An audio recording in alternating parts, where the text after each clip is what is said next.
সকলকে একটা নতুন শুভ দিনের শুভেচ্ছা। আমি আবার চলে এলাম আমার একটা নতুন কবিতা নিয়ে।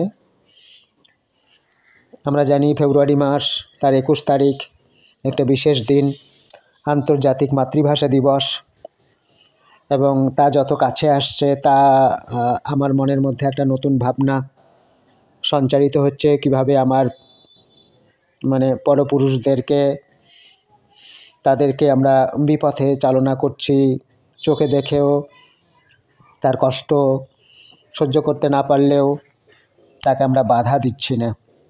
যা হোক, এই আগত 21 আমার কবিতার নাম পড়ছি। যত কাছে আসে দিন 21শে ফেব্রুয়ারি, ততই জারি জুটি ভেঙে আমার মনটায় কেবলই হিসাব নেয় মাতৃভাষায় কতটা অবহেলা আমি করেছি। পুঁই শাকের ডাঁটার ভালোবাসায় আমি তাকে চকলেটে আদরে পুরনো গল্পে ভরিয়ে তাকে আমি নিয়ে গেছি আমার জগৎ থেকে বহু দূরে। হয়তো তাকে ভুলিয়ে দিয়েছি তার মাকে। তারপর ক্রমাগত ভুলানো, তারপর জেদ ভাঙা, কখনো একটু আদর, হয়তো বা আরও বেশি কষানি, আরও বেশি চাপানি, শেষে বছর শেষের হিসাবের খাতায় অতঃপর।